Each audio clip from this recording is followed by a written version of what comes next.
If you're a fan of the Indianapolis 500, then there's a good chance you know who won the first race back in 1911. It was Ray Harroun behind the wheel of a Marmon Wasp, the only driver in the field to opt against using a riding mechanic and running solo, albeit with a little help from a relief driver. But what if I told you that might not be true? What if I told you that we don't actually know, with 100% certainty, who won the inaugural Indy 500? Today on Deadly Passions, Terrible Joys, we're going to continue our discussion from last week concerning the founding of the Indianapolis Motor Speedway and the chaotic first races held at the track in its first 3 years of existence. This week, it's all about the inaugural Indy 500 and about trying to track down who it was that really won the first edition of the greatest spectacle in racing. Motorsport isn't just about fast cars and daredevil drivers. It's a place where scandals burn hotter than exhaust pipes. This is a history podcast dedicated to delving into the darkest corners of the racing world to uncover secrets, deception, and intrigue. My name is Elizabeth Blackstock, and welcome to Deadly Passions, Terrible Joys. When we last left the Indianapolis Motor Speedway, it was perhaps on a sour note. During the track's first automobile race weekend in August of 1909, 7 people had died, including drivers, riding mechanics, spectators, and folks who were unfortunately killed either heading to or leaving the track. Somehow, circuit founder Carl G. Fisher had escaped legal repercussions, but he was forced to shut down the speedway for some much-needed maintenance and repairs. But by the end of 1909, the track's doors were opened back up. That was all thanks to a man named Will P. Blair, who had a much better idea for the speedway's track surface than its original lasagna-like layers of gravel and toroid. See, Fisher knew that his original plan for the track surface, no matter how audacious, simply wasn't working. His vision of gleaming white stones being packed into a smooth, high-speed circuit was not only extremely expensive, but it had turned out to be ridiculous when put in practice. He and Ernest A. Moross, the Speedway's publicity man, started to consider some other surface options, including concrete, wood, and something called bitumineral, which was said to be a cement-like substance. Enter Will P. Blair, Secretary of the National Paving Brick Manufacturers Association. Blair was the kind of man who could sell his wares to even the most unsuspecting and unlikely customers, and Carl G. Fisher was one such man.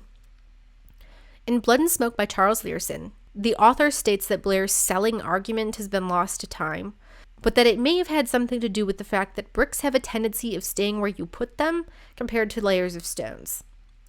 Whatever the case, he did convince Fisher to pave about 200 yards of the speedway's front stretch with these bricks, and if Fisher was satisfied, he would buy a whopping 3.2 million of them at a cost of $180,000, which is around $6 million today. The disastrous Wheeler-Shebler race weekend came to a premature end on August 21st. By September 11th, the front stretch had received enough bricks that national driver Johnny Aitken was tasked with running a slew of tests to see if the bricks were actually all they were cracked up to be. In addition to gunning up and down the front stretch, he also tethered his car to some posts and gunned the engine to see if his spinning tires would cause damage. The bricks didn't budge. 6 days later, laborers were on site to lay down some sand to serve as a bed for the rest of the bricks. With the new surface being laid, Fisher and Moross started drafting up grand plans. On October 14th and 15th, they announced that there would be an aeronautical show, so they sketched up some airplane hangars for the event. On November 1st, they decided that there should be some automotive time trials. Oh, and why not approach the National Amateur Athletic Union about hosting the 1912 Olympics? And start a car company named Empire Automobiles. And you know what? This is as good a time as any for Fisher to marry his girlfriend Jane and take her on a honeymoon out west.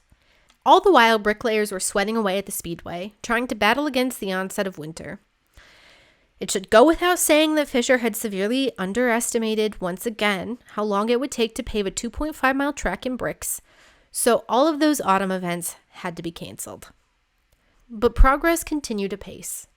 On December 7th, Governor Thomas R. Marshall was invited to lay a bronze brick at the finish line to celebrate the end of construction, and a few races were scheduled for Saturday, December 18th. Considering that most of the schedule was composed of time trials, and that it was a whole 9 degrees Fahrenheit, few folks bothered to turn up. If you're a non-American, 9 degrees Fahrenheit is around negative 12 degrees Celsius.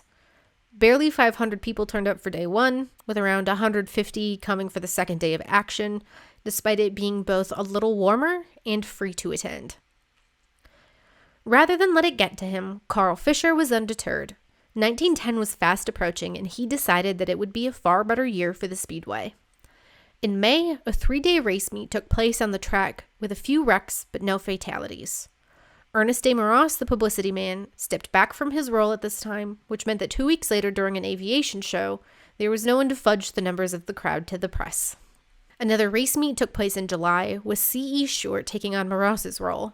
That whole year, poor attendance plagued the Speedway, and Fisher decided to cancel the 24-hour race he'd scheduled at the track in August and to shorten his Labor Day racing program from 3 to 2 days.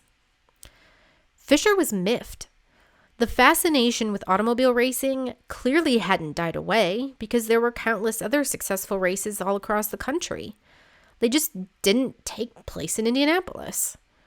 Plenty of daredevil drivers like Barney Oldfield were keeping motorsport alive and well, while a four-wheeled showdown between boxer Jack Johnson and racer Oldfield, a showdown between a black man and a white man, provided plenty of fodder for the press. But over at the Speedway, fans were nowhere to be found. Fisher and his co-founders had sunk an extra $200,000 into building more grandstands, expecting fans to turn up in droves, but they didn't. Fisher, too, had started looking elsewhere for more exciting business opportunities. Bill Muir, a longtime friend of Fisher's, said, "I don't think he was ever interested in money as a particular goal. Carl would just pull a deal out of the air. He could combine things that would stagger the average person. And I think he was just interested in the excitement of having these ideas and accomplishing them." After a trip to Miami, which at the time was sparsely settled yet ripe for potential, Fisher became obsessed with the idea of transforming the 5,000-odd population into a booming metropolis. But he was willing to give his Speedway one last big crack before he'd call it a failure. All summer long, Fisher and his co-founders James Allison, Frank Wheeler, and Arthur Newby brainstormed various ideas to turn their racetrack into the world-class destination they believed it would be. As they dreamed and schemed, one particular idea kept popping up.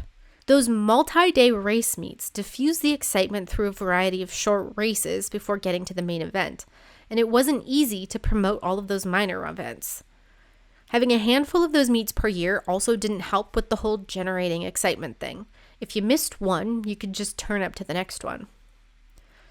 So what if they scrapped all those minor events and all of those different race weekends?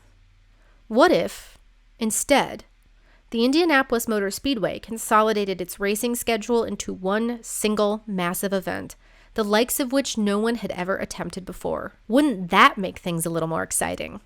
There was only one way to find out.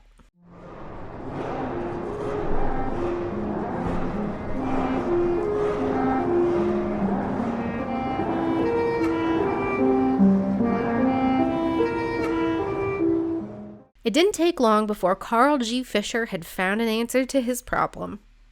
The Indianapolis Motor Speedway's marquee annual event would be a 1,000-mile race, or maybe a 24-hour race. Those were both big round numbers that flew in the face of the American Automobile Association's belief that 100 miles was about the maximum for any race. 100? Why not go for 1,000? According to Sarah Allison, wife of Indianapolis Motor Speedway co-founder James Allison, it was her husband who held Carl Fisher's hand and explained, "Let's give people something they can see start to finish in a reasonable amount of time." 500 miles. 500 miles was a good, healthy distance, and it would still be a length that few organizers had ever attempted before. On September 7th, 1910, Speedway officials issued a press release that read, "Officials of the Indianapolis Motor Speedway today announced plans for the automobile race to be run on May 27, 1911, in which American cars will be pitted against the best of Europe for a purse of $25,000. The contest, as announced, will be for 500 miles, and it is to be known as the Indianapolis Motor Speedway 500-Mile International Sweepstakes." The date would soon be moved from May 27th to May 30th, which was known as Decorum Day, the original name for Memorial Day. The reasoning there was that plenty of folks still worked on Saturdays, but the Decorum Day festivities would give people a brief respite from work. If IMS wanted to get as many people into the track as possible, it would be smart to host its annual sweepstakes on a day that people were free to attend. It was an audacious idea, but as far as locals were concerned, it was just another one of Carl Fisher's crazy schemes. The announcement also came at a brief moment of anxiety for the industry, where a slight dip in auto sales was construed as meaning the whole thing was just a passing fad, one that should be obvious when you looked up the meager ticket sales for big races. Now, clearly that mindset didn't last long, but it was just enough for plenty of locals to pass off the idea of a 500-mile sweepstakes when it was initially announced. And as 1911 got underway, studies showed that, yes, actually, people were still buying automobiles in droves. Preparing for the event, Fisher and Company threw out their previous playbook and asked hard questions about how to make this event really work. The initial problem was the fact that after a few laps, fans would have no way to understand what cars were ahead, who was a lap down, how a pit stop had impacted a race, and so much more. A few years before, Fisher had gotten involved with the Warner Horograph Company, which had created a timing system. A complex and primitive one, yes, but still a way for fans and officials to keep tabs on what was happening. In key Carl Fisher style, he never actually bothered to get that timing system installed, but with several months before the big 500-miler, he had plenty of time to get the system figured out. Another winning factor was that there were only 2 limits on the kind of cars that could enter. Each car had to be at least 2,300 pounds, and it could have a maximum engine displacement of 600 cubic inches. The $25,000 prize purse, also a big deal. While that wouldn't even be $1 million today when adjusted for inflation, the simple fact was that sport in that era really wasn't a big money affair. Aside from a select few boxers, most athletes were paid a tiny sum if they were paid at all. Most folks were expected to compete for cups, trophies, and prestige, so the fact that there was a financial windfall coming to both the winner and 9 other highly placed competitors of this 500-mile sweepstakes was huge. For all the hemming and hawing about the future of auto racing, the big prize purse meant that the first entry form hit Carl Fisher's desk on October 2nd, which included the $500 entry fee. That entry belonged to the J.I. Case Threshing Machine Company of Racine, Washington, who nominated Louis Strang to serve as their driver. Entries were accepted up until May 1st, which just so happened to be the day that the track opened for practice. A total of 46 cars entered, and 44 turned up to the event, but the only cars that took advantage of the early practice sessions were locally based teams that didn't have to travel very far to make it to the speedway. The first cross-country flight would take place in 1911, and there was no such thing as a car transporter, so many of the drivers that entered the event had to make a cross-country trek behind the wheel of their race car. That in and of itself was a struggle, since there were no formal, well-maintained cross-country highways. Most of the faraway competitors would turn up shortly before the race. The entry list was a who's who of early racing talent. Ray Harroun, Ralph De Palma, Howdy Wilcox, Johnny Aitken, Arthur Chevrolet, and Fred Ellis. Most of the starters were American, some of them foreign-born but later made American citizens, with only 2 men racing under a different flag. One was W.H. Turner, a Canadian who moved to Buffalo, and Huey Hughes, who was born in London but moved to America in his 20s. There was a bit more diversity in the makes of the cars entered in the race. Italy was represented by Fiat, Germany by Mercedes and Benz. 13 of the 40 starters were from Indiana, with most of the rest of the field hailing from other parts of the Midwest and East. One of the more powerful automakers turned team owners, though, was Howard Marmon. Howard Carpenter Marmon, born on May 24, 1876, saw the early appeal of the motor car and knew there was a fortune to be made. Marmon had taken over the Nordyke Marmon & Company brand, which manufactured flour mills, and in 1902 he and his brother built their very own luxury automobile. After all, they had plenty of money and access to their fair share of industrial equipment necessary for building those mills. The Marmon brothers' shared automotive passion would lead them to eventually set aside the milling machinery business entirely and turn wholly to building cars. But in the early days before World War II, Howard Marmon was more of a wealthy benefactor to the racing scene than he was anything else. He became close friends with Carl Fisher and was keen to get his cars on racetracks all across the country. He used his influence and wealth to become a key player in defining the early motorsport scene. As preparations ensued at the Indianapolis Motor Speedway, teams and drivers were also making preparations, particularly regarding relief drivers. Howard Marmon, a member of the AAA's Rule Committee, had used his sway to convince the organization to alter its 100-mile maximum drive time rule, so that just before the inaugural Indianapolis 500, drivers would be allowed to compete for 7 straight hours before they would be required to pull into the pits and swap drivers. The assumption was that the Indy 500 would not last 7 hours, a very convenient fact, but there were still a handful of folks who wanted to err on the side of caution and make sure that they had a capable second driver at hand. And Howard Marmon had also hired one of the best drivers of the era, a man named Ray Harroun. By all accounts, Harroun was not the kind of man you would have expected to build a reputation in the racing scene. He was quiet, mild, and fairly risk-averse. The kind of guy who quickly found success driving for automakers like Buick and Marmon, but who was keen to get out of the racing game as quickly as possible.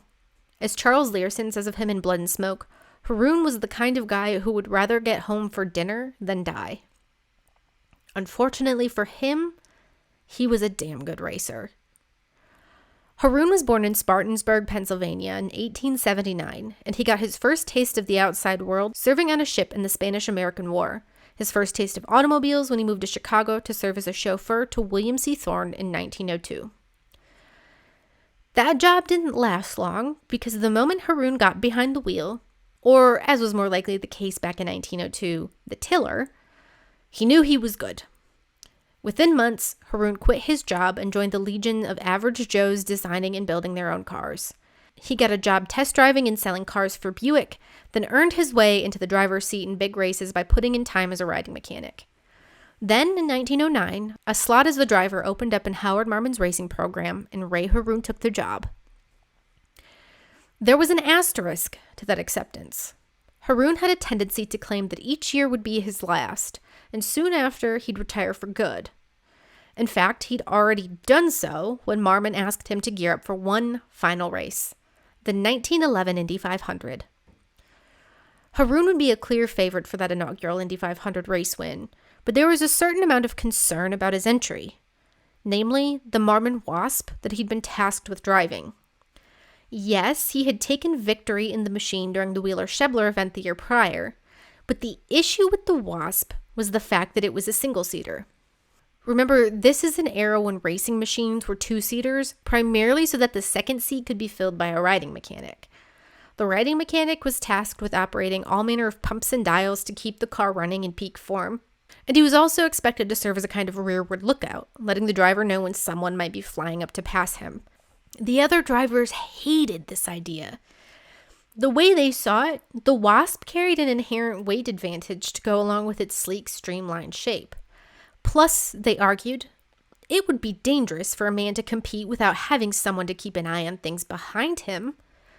Drivers threatened to boycott the event. Legend has it that Harroun went back to his garage and worked up an ingenious little solution that we now know today as a rearview mirror. Allegedly, the story goes, the first of its kind. The concept of a backwards-facing mirror had existed in the auto industry for a few years at that point, but it wasn't until Harroun mounted one on the race car that many historians credit it as coming to fruition. Whether it was the first rearview mirror or not, it was enough to satiate the grumbling competition. Harroun was allowed to race the Wasp, and no one boycotted. As race day approached, even more drama kicked off, this time tracing back to former IMS publicity head Ernest A. Moross. Moross had gotten into the business of driver management and promotion, and he was now serving as the personal manager of Wild Bob Berman. Berman had traveled to the Speedway with an absolutely massive Blitzen Benz whose engine was over twice the displacement allowed in the event. But Moross had an idea. See, he'd proposed to Carl Fisher that Berman take his Benz out for a series of time trials on the morning of May 30th, just before the start of the Indy 500. And despite learning that no one in the grandstands enjoyed watching these time trials, Fisher agreed. Plenty of the entrants for the first Indy 500 had already made appearances at the Speedway, so they were well aware of the fact that these time trials were just about the farthest thing from interesting. But they also grew annoyed at the fact that Fisher had proposed such a smart idea, limiting the racing program to just one big event, and now seemed fully prepared to just go back on his word. Many of the drivers were also mostly annoyed at the fact that Moras and Berman were going to get what amounted to free publicity, which is never a good thing for your rivals. Fisher let tensions simmer until 2 days before the race, when he announced that Berman would be making his trials the following day, May 29th, one day before the 500-mile sweepstakes. An early morning rainstorm turned the brick-covered speedway into a slick mess, and Berman even blew the right front tire of his Benz coming to the line. But when he crossed that line, he learned that he'd broken records for the half mile, the kilometer, and the mile, all while driving the exact car at the exact track that had earned Barney Oldfield those records previously. It was a cause for celebration, but it probably should have been a sign that something was off with the Warner horograph system. I didn't say the first sign, because the Speedway had already had its first sign several days previously during qualifying. At that time, qualifying was mainly just designed to prove that each car could average 75 miles per hour over a quarter mile, and therefore certify that it had the pace to compete. Most of the cars in the field had already demonstrated that speed during practice, but there were still a few that needed testing. The cars that either hadn't practiced or hadn't met speed were given 3 attempts to average 75 miles per hour, and if they weren't able to, they weren't allowed in the big show. Of the 44 entries, 40 cars were certified as able to meet speed. From there, they were ordered on the grid based on when they submitted their race entry. If all the drivers had had their laps timed, why weren't they lined up in order of the fastest to slowest speed? Was it because that practice simply hadn't been adopted yet? Perhaps. But considering the fact that the Indianapolis Motor Speedway officials adamantly refused to distribute any speeds or lap times at any point in practice or qualifying, it certainly seemed a little strange. Almost as if this timing system wasn't up to snuff. Here, I think we need a moment to dig into the Warner horograph system. What did it look like? How did it work? Well, first and foremost, no one seemed particularly confident on any front regarding it. According to Charles Learson in Blood and Smoke, the device looked like a sewing machine attached by wire to a vintage Victrola. Its whole purpose was not only to time automobile races, but to keep an accurate running order of the cars from start to finish. But how exactly did it work? Well, this massively complex machine is a little complex even for me to try to sum up and describe, so I'm going to pull some paragraphs from Blood and Smoke to do it justice. To the elements employed by earlier timing companies, miles of wire, rolls of paper, inky ribbon, springs, automated hammers, telephones, and human links in the chain of supposedly flawless mechanical communication, Warner had added typewriter components, dictaphones, bells, and no, not whistles, but marbles, hundreds and hundreds of them that would be dropped into tubes to keep account of each car's laps. The one element his horograph did not borrow from its predecessors was the stopwatch itself, rigged up in some newfangled way. Instead, Warner put in his sewing machine box, and at the heart of the system, 4 roller skate-sized wheels, suggestive, Moras wrote, of those used in the familiar recording telegraph or news ticker. Warner's wheels were embossed with numbers and capable of stamping on paper a time he claimed would be accurate down to the 100th of a second. An ever-unspooling strip of paper as well as typewriter ribbon rested along the tops of the ever-moving wheels that at any given moment might rip the paper to shreds.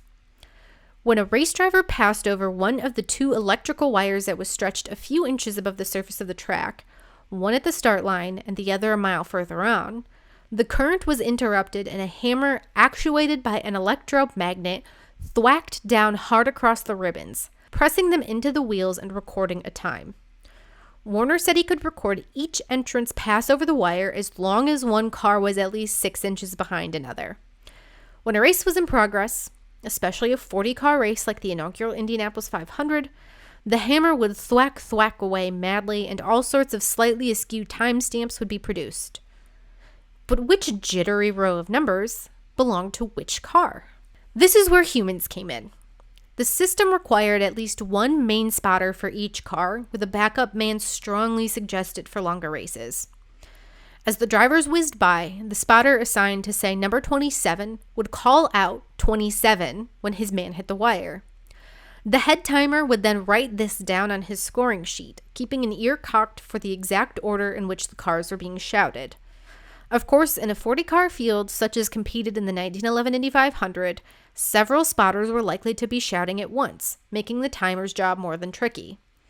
But no problem. 3 or 4 Columbia dictaphones, each operated by a team of certified recording specialists, were on hand to pick up the shouts, the theory being that these could be played back and sorted later in case of confusion.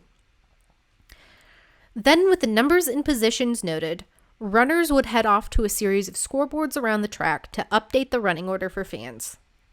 Simple, right? With 200 timing judges and a whole host of spotters, runners, technicians, and backup spotters and runners and technicians, how could any of this go wrong? And did I mention that this Warner horograph system hadn't been tested yet? Like, at all?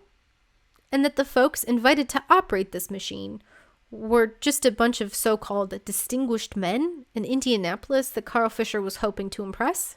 As in, folks who were learning how the system worked on the fly? Maybe that should have been a cause for concern.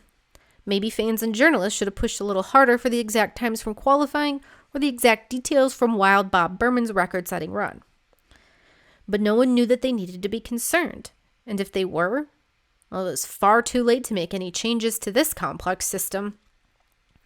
Heading into race day morning, as Carl Fisher was probably hoping for headline-making chaos, his army of timing and scoring personnel were probably hoping for a calm, relaxed race, one that would lend itself to an easily identifiable winner. We just gotta get into race day.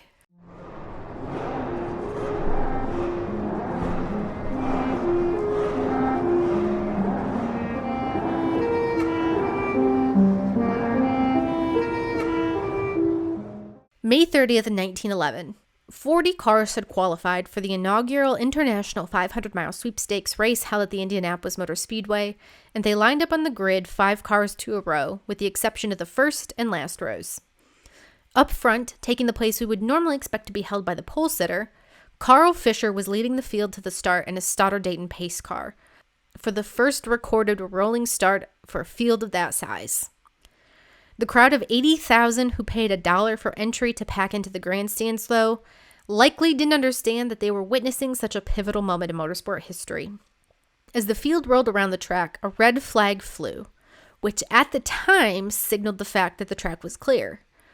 Carl Fisher increased speed as he guided the field up the front stretch, then dipped down into the pit lane, which at the time wasn't so much its own separate lane as it was an unimpeded extension of the front stretch, where crews were expected to work under the threat of oncoming traffic. Amid a cacophony of pure noise and smoke belching from the engines, the Indy 500 had begun. Perhaps drawing on his ample experience at the track, national driver Johnny Aitken rocketed into the lead from 4th on the grid, which at the time was the very top end of the first row. 5 laps later, Aitken was hoovered up by Spencer Wishart driving a customized and costly Mercedes, but he was forced to forfeit his lead soon after thanks to a bad tire. That left the lead to Fred Belcher, a young working-class driver behind the wheel of an ox. Within the first 30 miles of the event, Belcher found himself ready to lap the tail of the field by nearly crashing into the rear of a smoking Fiat driven by David Bruce Brown. At least, we think Belcher was leading. Some accounts report Bruce Brown as being in the lead of the field here, because as you might imagine, the Warner horograph timing system had already proved a handful. One of the timing tripwires had already snapped, and the runners manually reordering the field on one of the track's 4 scoreboards were not in agreement about what driver was in what position. The field, though, was about to face a dramatic reset. On lap 12, the number 44 Amplex lost its right front tire. The wooden wheel crashed onto the bricks and forced the high-speed car into a mad swerve the driver Arthur Greiner tried desperately to correct.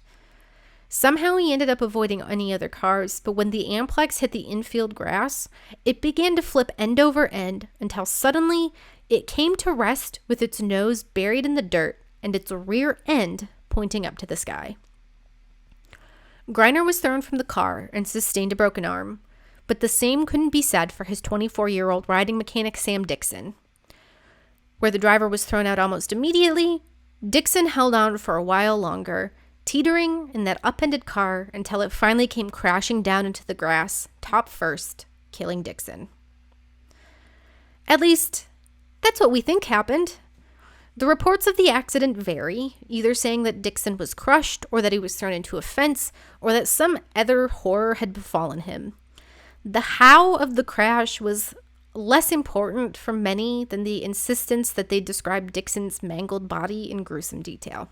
Yet again, spectators flocked to the body, forcing state militia, who were serving as event security, to club spectators out of the way to make room for doctors.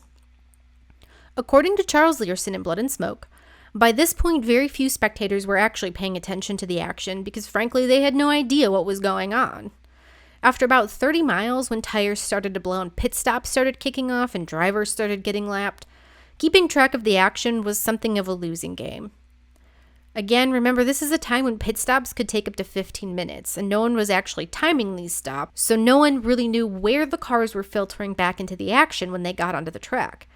But those stops were apparently long enough that Louis Strang had time to get out of his car and play with a stray kitten in the pits while his machine was being serviced.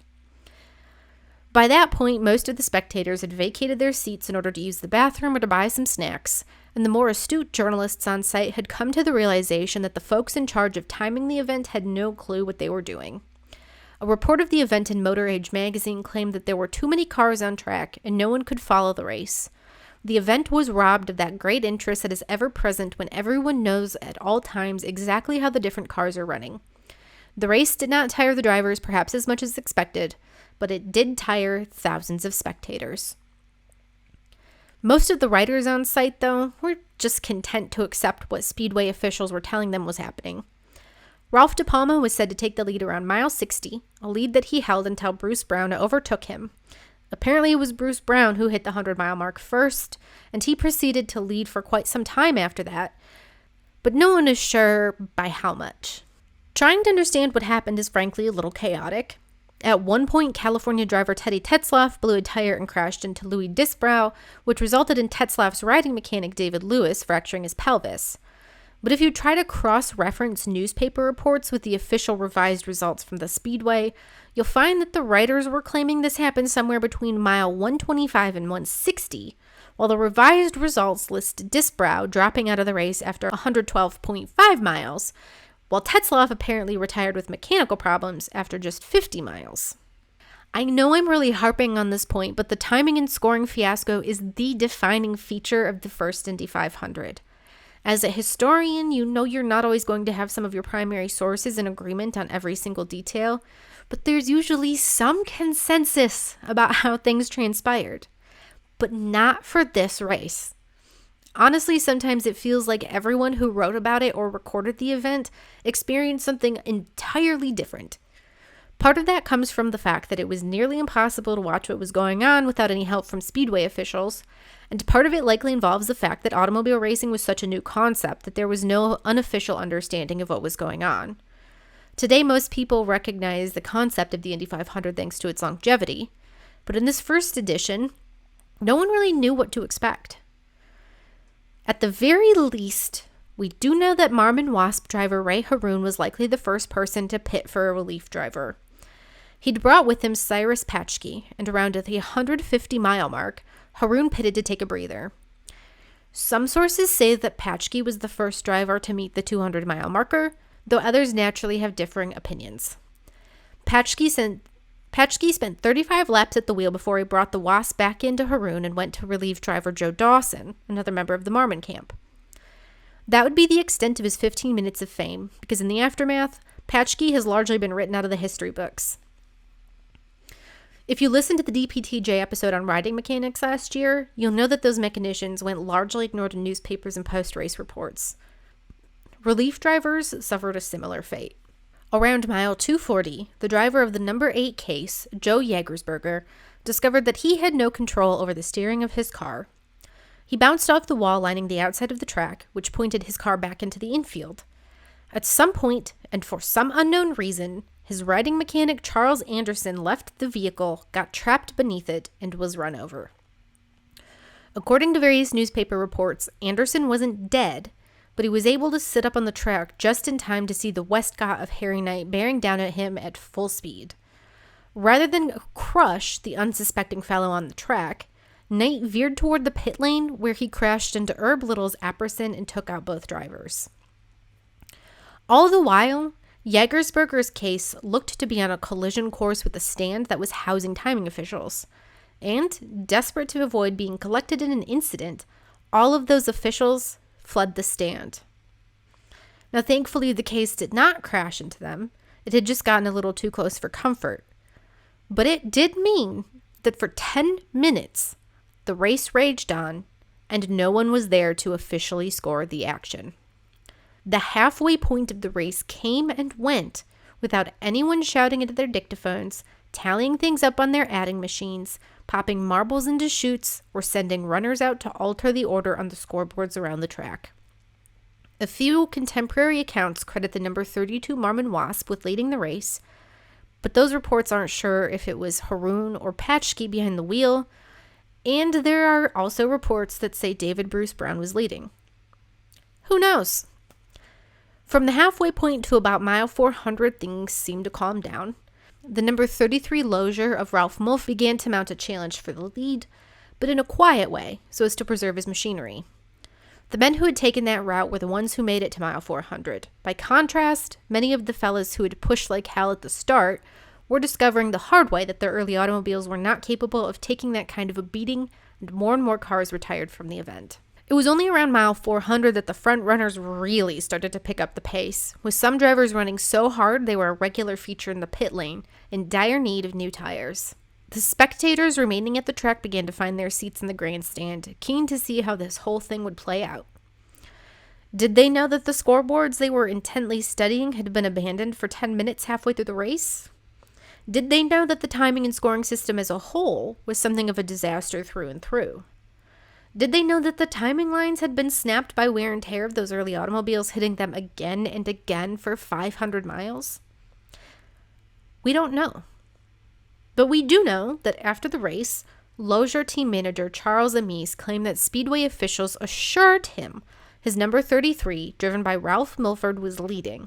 History hasn't recorded exactly how he was assured of that, but it does sound as if officials pointed to one of the 4 scoreboards dotting the track, one that posted Milford in the lead, and claimed that this was the most accurate scoreboard in the whole place. With 20 miles to go, Charles Amis didn't want to risk blowing up his car from the lead, so he signaled Mulford to slow down, to not overtax the car. Lozier crew members say that Mulford was the driver who first saw the flag, indicating that there was only 1 lap remaining in the race. Behind him was David Bruce Brown in second and Ray Harroun in third. Bruce Brown and Harroun soon swapped positions as the former's Fiat picked up some spark plug issues.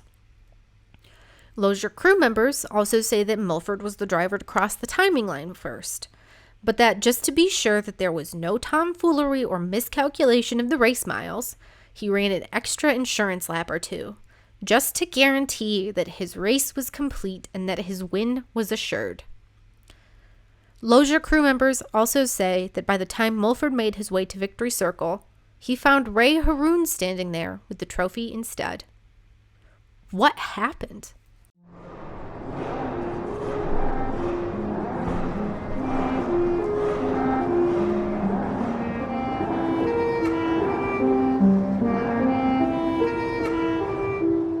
The inaugural Indianapolis 500 started after just 10 a.m. on May 30th, 1911, and came to an end 7 hours later at 5:37 p.m.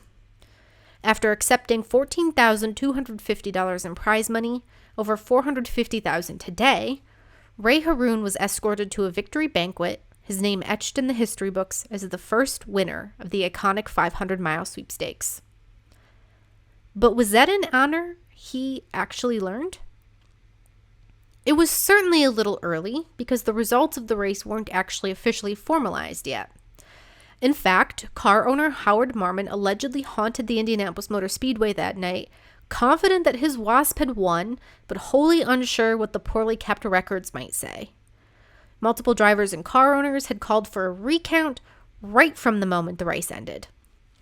According to Charles Learson in Blood and Smoke, there were instant concerns that a driver had not been credited for running the laps that they knew they had, which forced Carl Fisher's friend and AAA referee A.R. Partington to take the timing sheets and dictaphones off to a hotel suite where they would spend the rest of the night piecing together what happened.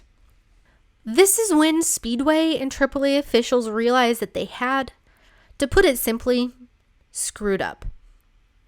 As they listened to the dictaphone tapes, they discovered a critical issue. Let's say that on the playback, they heard something like 24/7. Did that mean 3 cars, number 20, number 4, and number 7 had all passed by? Or did it mean that just 2 cars had gone, number 24 and number 7? Again, records of all the laps weren't available because there was a period where timing officials weren't in the timing stand. And so when you were reviewing the rest of the information, you had no idea if what you had there was correct or not. At around 3 a.m. on May 31st, Partington told the journalists assembled and waiting for their decision that it would be quite some time before anyone had any answers, but that no matter what, Ray Harroun and his Marmon Wasp was going to be declared the winner. Looking back, it's almost incredible to think that this could happen. Yes, a lot of drivers who finished lower down the field were annoyed that they weren't properly scored, but the primary purpose of reviewing the results was thought to be understanding the winner. Harroun had been so close to David Bruce Brown and Ralph Mulford that Partington had initially held off awarding Harroun a trophy in the event that he'd have to take it back. Now, after several hours of reflection, he'd concluded that Ray Harroun was the rightful winner no matter what. Why? Edward Towers, riding mechanic of the number 12 Amplex driven by W.H. Turner, later said, "Oh yes, sir, there was some hometown scoring," regarding the decision to crown Harroun winner. If you remember our chat about Howard Marmon earlier, then you will also remember he was an Indiana boy who had brought his successful Marmon Motor Company to Indianapolis. You'll also remember that Marmon had a lot of sway in the AAA and that he was a good friend of Carl Fisher's. If Partington wanted to keep his job and stay in everyone's good graces, well, he'd do well to avoid upsetting some of the most powerful men in the local automotive community. After all, it's not like fans at home or even other drivers would be able to review all the timing data. They just had to accept what the officials told them. Oh, and when the official revised results were published on the morning of June 1st, it just so happened that the other Marmon driver in the field, Joe Dawson, saw his finish elevated from a DNF to a 5th place. Why didn't the other drivers throw a fit? Well, second-placed Ralph Mulford was described as the most modest of drivers, the kind of guy who didn't smoke or drink, who sang in his local church choir, and who would talk to his cars as if they were a beloved pet. Apparently, he'd even go so far as to walk away from a particularly difficult car so as to not speak too sharply to his engine. Ralph Mulford wasn't the kind of guy who was going to raise hell about the result. He was happy to have made it the full distance without a relief driver and to come home with $5,000. Quietly, among family, and to his dying day, he maintained that he won the 1911 International 500-mile sweepstakes. But why hasn't anyone gone back and parsed those records today? Carl Fisher thought of that, and he had a solution. He instructed Partington to destroy every single piece of recorded evidence from the race before the AAA announced the revised results. Every dictaphone recording, every scoring sheet, and even the random notes that a judge might have made in the heat of a race. All of it gone. Timing official Harry Nepper said that if anyone got their hands on the timing sheets, it would do nothing more than prove the whole Warner horograph system was horribly inconsistent and almost impossible to keep up to date during a race. AAA Chairman Sam Butler concluded, "Mechanical devices for scoring should be avoided at major contests. They can break down and at best are only as good as the operator." Meanwhile, Partington defended the decision to destroy the records by saying that it would be unfair to such as the Apperson, which was withdrawn through no fault of their own. It was a terrible and perplexing explanation for the unforgivable destruction of those inaugural Indy 500 records. Of course, there was no way Carl Fisher could know that his race would capture the imagination of motorsport fans around the world so fully that in 2025, over a century later, the event would still be taking place. In fact, Fisher would have no idea that his race and his speedway would become the most hotly contested event in American racing, to the point that entire series were willing to fracture and die just for a shot at maintaining ownership of that event. Fisher himself died in 1939 at the age of 65 from a stomach hemorrhage. He had invested his fortune into building tourism centers in Miami Beach and various highways, and then lost that fortune thanks to the 1926 hurricane and the 1929 stock market crash. But for a while, his race just kept getting bigger. In 1912, it was determined the race would be run again, this time with a doubled prize purse, mandatory riding mechanics, and a revised timing and scoring system. Despite some pauses for war and pandemics, the race has continued well past anything Fisher could have imagined. The grand historic nature of the Indy 500, its ability to transcend anything the world throws at it, has given it an almost transcendental status. If you've been to the race, you know it doesn't feel like any other race. Not really.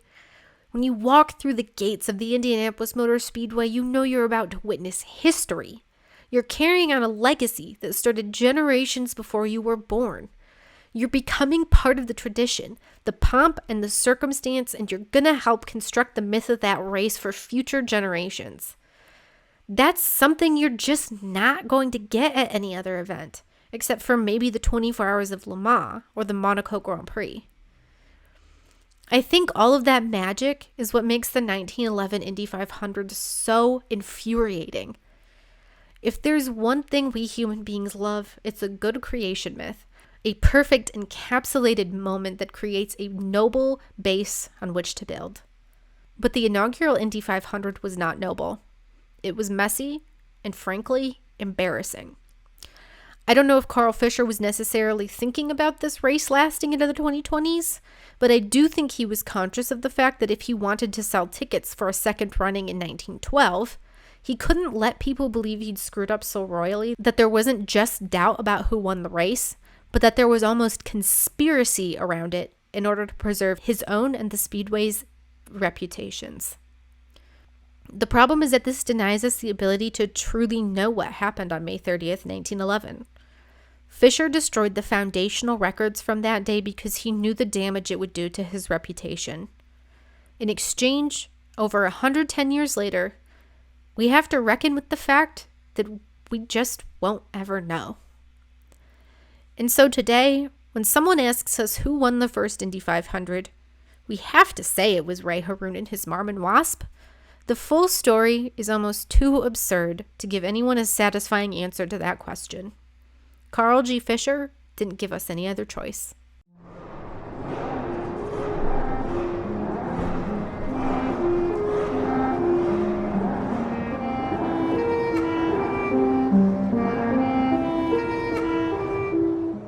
Thank you so much for tuning into this episode of Deadly Passions, Terrible Joys. In the next one, we are going to dig into the exceptional life of Camille Dugast, known as one of the richest and most accomplished widows in France, and who is one of the first women to ever compete in a motor race. If you've enjoyed this episode, please subscribe to the show, give it a rating, and leave a review. And if you're hungry for more, don't forget to check out the DPTJ Substack. If you have further questions, sponsorship opportunities, or you just want to reach out, I have an email for that, deadlypassionsterriblejoys@gmail.com. Finally, we're ending with La Source, the segment named after the iconic turn at Spa-Francorchamps, but that serves as my bibliography for each episode. It's important to me to be able to cite regularly and accurately, so I'm giving a shout out to some of the most influential sources at the end of each episode. You can also find the full list down in the description. Once again this week, my main source was Blood and Smoke, A True Tale of Mystery, Mayhem, and the Birth of the Indy 500 by Charles Learson. If you have not bought a copy of this yet, you're really missing out. It's packed full of facts, but it's also written in a way that you are absolutely desperate to find out what happens next. I have a handful of other sources listed in the description, so you can check those out if you'd like more information as well. That's all from me today. I'll see you for the next episode of Deadly Passions, Terrible Joys.